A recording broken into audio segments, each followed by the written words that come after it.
Finally আমার বাংলাদেশের last 2 ডেজের ব্লগটা এডিট করেই ফেললাম। আজকের ব্লগে আমি তোমাদের সঙ্গে শেয়ার করব আমার লাগেজ প্যাকিং এবং সেই সঙ্গে আমার পরিবারের সঙ্গে কাটানো খুব সুন্দর কিছু মুহূর্ত। বাংলাদেশের লাস্ট 2 দিনে যা যা করেছি সেই সব কিছু নিয়ে থাকছে আমার আজকের ব্লগ। আর লেট না করে let's start the blog. Hello everyone, আসসালামু আলাইকুম। আই হোপ তোমরা যে যেখান থেকে আমার আজকের ব্লগটা দেখছো তোমরা সবাই ভালো আছো, সুস্থ আছো। আলহামদুলিল্লাহ আমিও ভালো আছি। ব্লগের স্টার্টিং দেখে হয়তো বুঝে ফেলেছো আজকের ব্লগটা কি নিয়ে হতে চলেছে। যেমনটা তোমরা দেখতে পাচ্ছ অলরেডি আমার প্যাকিং স্টার্ট হয়ে গিয়েছে। যদিও আমার ফ্লাইট ছিল গত 24শে এপ্রিল, বাট আমি প্যাকিং এর কাজগুলো একটু আগে থেকে স্টার্ট করে দিয়েছি। কজ আমার বাবা সবসময় সবকিছু একদম আর্লি কমপ্লিট করে রাখতে পছন্দ করে, লাস্ট মোমেন্টে গিয়ে তাড়াহুড়া হবে বাবা এমনটা পছন্দ করে না। একদিক দিয়ে ভালোই হয়েছিল আর্লি প্যাকিংটা স্টার্ট করে। যেমনটা তোমরা সবাই জানো ইন্টারন্যাশনাল ফ্লাইটে আমাদের লাগেজের ওয়েটের একটা রেস্ট্রিকশন থাকে। অ্যান্ড আমার পারমিশন ছিল 23 কেজি দুইটা লাগেজ আমি ক্যারি করতে পারবো আমার সঙ্গে। সেই সঙ্গে 7 কেজি হ্যান্ড লাগেজ ইনক্লুডেড ছিল। আমি আমার এত সুন্দর জীবনটা কিভাবে এই 23 কেজি লাগেজে গুছিয়ে নিব সেটাই আসলে বুঝে উঠতে পারছিলাম না। এই যে অলরেডি কিন্তু আমাদের 2টা লাগেজ গোছানো হয়ে গিয়েছে অ্যান্ড 2টা লাগেজ কমপ্লিট হয়ে যাওয়ার পর আমি দেখলাম যে আমার পছন্দের জিনিসগুলো এখনো প্যাকিং করা হয়নি। আমি তো খুবই টেনশনে পড়ে গিয়েছিলাম যে কিভাবে কি করব। পরে মামুনি বাবা আমাকে বলল যে মামুনি তুমি টেনশন করো না, আমরা একটা এক্সট্রা লাগেজ দিয়ে দিব তোমাকে। ঠিক রাত 2টার সময় আমরা এই সিদ্ধান্ত নিই আর সকাল 9টার সময় বাবা চলে যায় বাংলাদেশের উত্তরা অফিসে। আর 30,500 টাকা এক্সট্রা পে করে 30 কেজির একটা লাগেজের পারমিশন নিয়ে আসে বাবা আমার জন্য। কারণ এখানের প্রত্যেকটা জিনিসই আমার প্রয়োজনীয় অ্যান্ড আমার অনেক শখের, কোনোটাই আসলে আমি রেখে যেতে পারবো না। যদিও আমার সবচাইতে প্রিয় মানুষগুলোকে রেখে আসতে হচ্ছে, বাট প্রিয় জিনিস রেখে আসা আসলে সব কষ্ট একসঙ্গে নিতে পারছিলাম না। তবে আলহামদুলিল্লাহ এক্সট্রা লাগেজ অ্যাড করতে বাবাকে কোনো হ্যাসেল ফেস করতে হয়নি। আমি ট্রাই করেছি ড্রেসগুলো বেশি আনার, কজ ওই দেশে গিয়ে আমি আসলে আমাদের দেশীয় কালচারের যে ড্রেসগুলো এগুলোর খুব বেশি একটা কালেকশন পাবো বলে আমার মনে হয় না। এই জন্য অ্যাকচুয়ালি সেফ জোনে থাকার জন্য আমি ড্রেসের কালেকশনস গুলোই বেশি নিয়েছি। আর মেয়ে মানুষের তো এমনিতেও শখের শেষ নেই, 2টা 3 পিস নিতে ইচ্ছা করে, 2টা শাড়ি নিতে ইচ্ছা করে। আবার শাড়ির সঙ্গে ম্যাচ করে কয়টা চুড়ি না নিলে কি হয় তোমরাই বলো। যেহেতু সে ছোট্টবেলা থেকে স্বপ্ন দেখেছি এই দিনটার জন্য, এই জন্য এই দিনগুলোকে ঘিরে কিন্তু আমার শখেরও শেষ ছিল না। অ্যান্ড আলহামদুলিল্লাহ মামুনি বাবা আমার প্রত্যেকটা শখই 100% পূরণ করেছে। এই জন্য অবশ্যই মহান আল্লাহ রাব্বুল আলামিনের কাছে হাজারো লাখো কোটি শুকরিয়া। আমার কাছে মনে হয় আমি পৃথিবীর সবচাইতে সহজ সরলতম 2জন মানুষকে আমার বাবা মা হিসেবে পেয়েছি।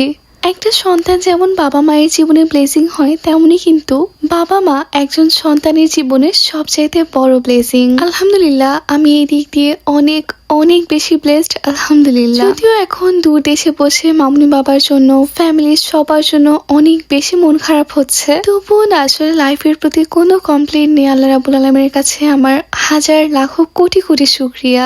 আমি আমার আল্লাহর কাছে যা চেয়েছি, যেভাবে চেয়েছি, আল্লাহ রাব্বুল আলামিন ঠিক সেইভাবে সবকিছু খুব সুন্দর করে করে দিয়েছেন আমার জীবনে। বাই দ্য ওয়ে নেক্সট কয়েকটা ব্লগে আমি আসলে কি বলছি প্লিজ একটু এক্সকিউজ করো, কজ আমি একদমই হয়তোবা ইমোশনাল হয়ে যেতে পারি। আর ভয়েস ওভার দেওয়ার সময় আমার কখনো আসলে কোনো স্ক্রিপ্ট লেখা হয় না, আমার মনে যে কথা আসে আমি সেটাই তোমাদের সঙ্গে একদম ট্রান্সপারেন্টলি শেয়ার করি। আমি কিন্তু বেশ কয়েকটা এক্সট্রা হিজাব পিন নিয়ে এসেছি, কজ আমি এদেশে আসার পর আসলে হিজাব পিন পাবো কিনা এই ব্যাপারে আমি খুবই কনফিউজ ছিলাম। সৌদি আরবে যেখানে কিনা সবাই অলমোস্ট হিজাব ক্যারি করে, সেখানেও কিন্তু আমরা আমাদের যে দেশীয় হিজাব পিনগুলো এগুলো আমি খুঁজে পাইনি। এই জন্য দেখা যেত সৌদি আরবে যাওয়ার সময় আমি বাংলাদেশ থেকে হিজাব পিন ক্যারি করে নিয়ে যেতাম, অ্যান্ড এবারও আমি সেটাই করেছি।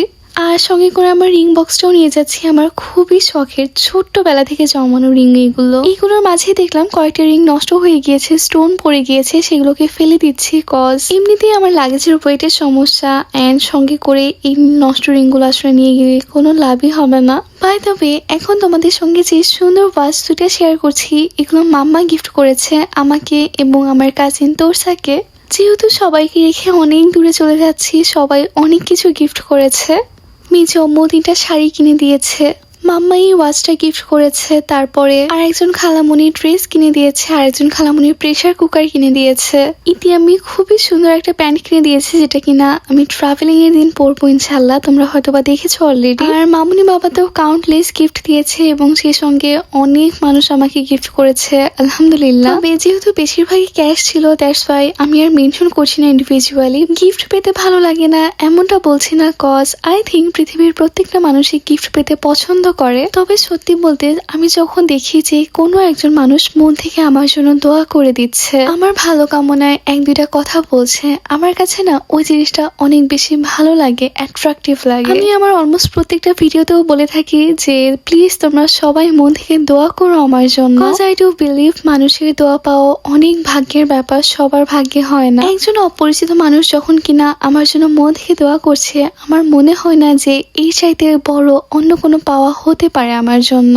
এই যে আজকে হচ্ছে বড় পাতিলটাতে সবার জন্য চা বানাচ্ছিলাম, এইগুলো আই গেস 22 তারিখের বিকাল বেলার ক্লিপস, যেহেতু 23 তারিখ রাতে আমি রওনা দিব এয়ারপোর্টে যাওয়ার উদ্দেশ্যে। আমার খালামুনিরাও সবাই চলে এসেছে, কাজিনরা এসেছে, দ্যাটস ওয়াই আমি সবার জন্য বড় পাতিলটাতে চা বানাচ্ছিলাম। আলহামদুলিল্লাহ বাসায় সবাই আমার চা খেতে অনেক বেশি পছন্দ করে। আর আজকে চা বানানোর সময় আমি ইমোশনাল হয়ে যাচ্ছিলাম, কেন জানি না, যে আল্লাহ জানে আমি আবার কবে ওদের সবার জন্য চা বানাতে পারবো এভাবে। আমি এদিকে চা বানাচ্ছিলাম আর বাবা হচ্ছে আমার জন্য গরুর মাংস রান্না করে দিচ্ছিল। ল্যান্ড করার পরে যেন আমি একটু রেস্ট করতে পারি, রান্না বান্না নিয়ে আমার খুব বেশি ঝামেলায় পড়তে না হয়, দ্যাটস ওয়াই বাবা আমাকে গরুর মাংস রান্না করে ডিপ ফ্রিজ করে দিবে। আর রান্নার কথা কি বলবো, আমার মামুনি বাবা দুজনের রান্নায় মাশাআল্লাহ অনেক বেশি আমি, যেহেতু এখন একা চলে এসেছি দ্যাটস ওয়াই এখন একাই সবকিছু নিজেকে করতে হবে। অনেক বেশি মিস করবো মামুনি বাবাকে, মামুনি বাবার হাতের মজার মজার রান্নাগুলোকে। 22 তারিখে সন্ধ্যাবেলা হঠাৎ করে ডিসিশন হলো যে আমরা সবাই মিলে আজকে বাইরে ডিনার করবো। আমি চলে যাওয়ার পর সব খালামুনিরাও যে যার যার বাসায় চলে যাবে, আবার কবে সবার একসঙ্গে হওয়া হবে আমরা জানি না। সবাই ভাবলাম সাডেন প্ল্যান করি, আমরা অল্প সময়ের মধ্যে রেডি হয়ে চলে যাব। আমরা যখন শিফট টেবিলে পৌঁছেছি তখন অলরেডি রাত 9:30 বাজে। আর এই যে আমাদের ছোট্ট মাহাদি বাবু একা একা হেঁটে বেড়াচ্ছিল, মাশাল্লাহ মাশাল্লাহ। যেহেতু আমরা অলরেডি লেট করে এসেছি দ্যাটস ওয়াই ফার্স্টে হচ্ছে আমরা খাবারগুলো অর্ডার করে দিচ্ছি। আর এই যে হচ্ছে তোরসের সাথে আমার খুবই সুন্দর একটা clip, I know she Mrs me and I also do miss her a lot, but yeah life has different plan for us and I hope this will be best for both of us. Food order করে আমরা কিছু family pictures click করছিলাম, সবাই একসঙ্গে ছবি তুলেছি and হয়তোবা তোমরা আমার ফেসবুক পেজে ছবিগুলো পেয়েও যাবে, আমি আপলোড করবো।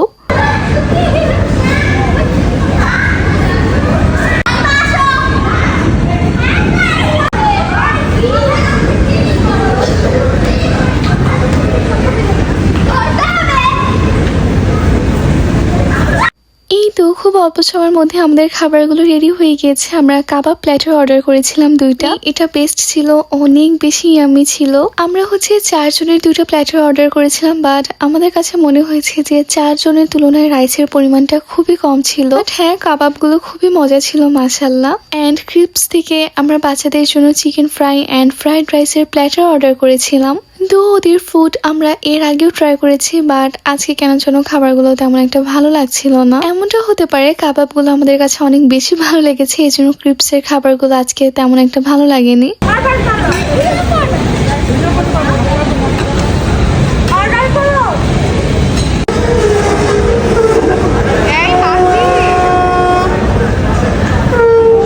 তো খাওয়া দাওয়া শেষে আমরা আবারও কিছু পিকচার্স ক্লিক করি অ্যান্ড আমরা বাসায় উদ্দেশ্যে রওনা করি, কজ অলরেডি এখন রাত 11:30 বেজে গিয়েছে।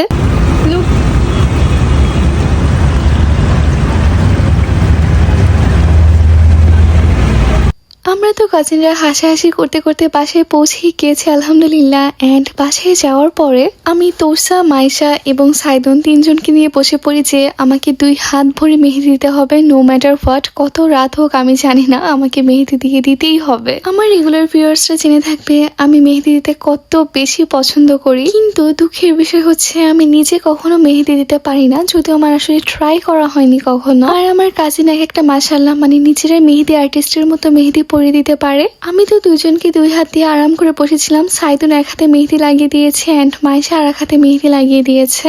লিটারেলি ভোর 4টা পর্যন্ত আমি মেহেদি পরেছি and here is the final look. মাশাআল্লাহ, সকালবেলা এই মেহেদি ডিজাইনটা সাইদুন করেছে অ্যান্ড আর এক হাতে এটা হচ্ছে কি মাইশা করে দিয়েছে। আমার কাছে তো দুইটা ডিজাইনই অনেক ভালো লেগেছে। স্টিল নাও কিন্তু আমার একটা সাইড বাকি আছে দুই হাতেরই। এদিকে দেখলাম মাম্মা অলরেডি আমাদের লাঞ্চের জন্য রান্না করা স্টার্ট করে দিয়েছে। রোস্ট রান্না করেছিল, গরুর মাংস, খাসির মাংস সবকিছুই ছিল আজকে। আর সেই সঙ্গে পোলাও, সালাদ এগুলো তো থাকবে। আমি অ্যাকচুয়ালি খুবই অল্প অল্প কিছু ক্লিপস নিয়েছি আমার সুন্দর মেমোরি হিসেবে রেখে দেওয়ার জন্য।